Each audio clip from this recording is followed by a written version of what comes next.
जब हम कुछ काम करने का प्लान करते हैं और वो प्लान उस हिसाब से नहीं चलता जैसा हम चाहते हैं, जैसा हमने सोचा होता है, और वो काम फेल हो जाता है, तब हम ये सोचते हैं कि ऐसा मेरे साथ ही क्यों होता है। लेकिन यकीन मानो, हम जो प्लानिंग करते हैं ना, उससे कई अच्छा ऊपर वाले का प्लान होता है। तो कार्तिक सर की ये छोटी सी कहानी आपको यही सिखाएगी। इसलिए इस कहानी को लास्ट तक सुनना, और पसंद आए वीडियो को लाइक और चैनल को सब्सक्राइब करना मत भूलना। एक बड़ी छोटी सी कहानी एक मिडिल क्लास परिवार की, जिनका सपना था कि उनके घर में एक दिन कार आ जाए। बच्चे पापा से जिद करते थे कि पापा बस कार खरीद दीजिए। पिताजी एक कहानी प्राइवेट कंपनी में नौकरी करते थे, उतना पैसा जमा नहीं कर पा रहे थे कि कार खरीद लें। उनके एक बेटा और एक बेटी थी, और पत्नी भी कहती थी कि बच्चों की जिद है, कुछ तो ऐसा कीजिए, सेविंग्स इकट्ठी कर लीजिए, लोगों से उधार ले लीजिए कि कार आ जाएगा। और वो कहते थे मैं उधार नहीं लूंगा, पैसे जमा करूंगा फिर जाऊंगा खरीदने के लिए। बहुत मेहनत करने के बाद में एक डाउन पेमेंट जितना जो है पैसा इकट्ठा हुआ, और उस व्यक्ति को लगा कि मेरे परिवार की सबसे बड़ी खुशी है कार खरीद करके आएगी, तो चलते हैं कार खरीदने के लिए। पूरे परिवार को एक सरप्राइज दिया, कहा चलो आज फाइनली वो सपना पूरा करते हैं। कार के शोरूम में गए, जो कलर पसंद किया था बच्चों ने वही कार उन्होंने खरीद ली।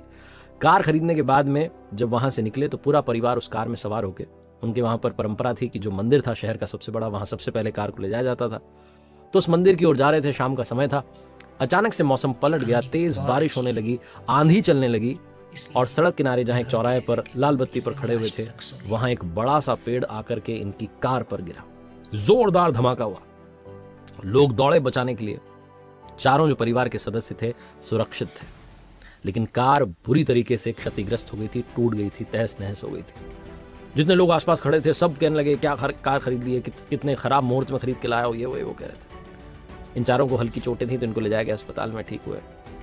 अब घर के बच्चों को लग रहा था कि पापा तो कार बेच देंगे, वाइफ को भी लग रहा था कि इस मनहूस कार को तो रख करके क्या करेंगे। लेकिन क्योंकि कार का इंश्योरेंस था, सारी चीज़ें थी, उस व्यक्ति ने कहा मैं कार बेचूंगा नहीं, मैं इस कार को ठीक करवाऊंगा, कंपनी में वापस भेजूंगा, रिपेयर करवाएगी। दोबारा गाड़ी जब आई तो उस व्यक्ति ने कहा परिवार से क्या हो, सारे बैठ करके फिर से चलते हैं। घर वाले बड़े डरे डरे थे कि अब क्या होगा, फिर से उसी मनहूस कार में बैठ गए। लेकिन जैसी कि परंपरा थी, सबसे पहले उसी मंदिर में गए, जाकर के प्रणाम किया, प्रसाद बांटी, कॉलोनी में आकर के मिठाई बांटी, और सब लोग कहने लगे भाई साहब आपने उसी गाड़ी को ठीक करवा लिया, आपको तो गाड़ी बेच देनी चाहिए थी, इतना बड़ा हादसा हो गया।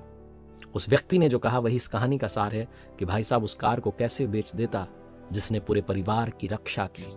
उस दिन हमारे ऊपर सबसे बड़ी विपदा आई थी और उस कार ने हम सब की जान बचा ली। जो हमारी जान बचा चुकी है उसको मैं अपने से कभी अलग नहीं होने दूंगा।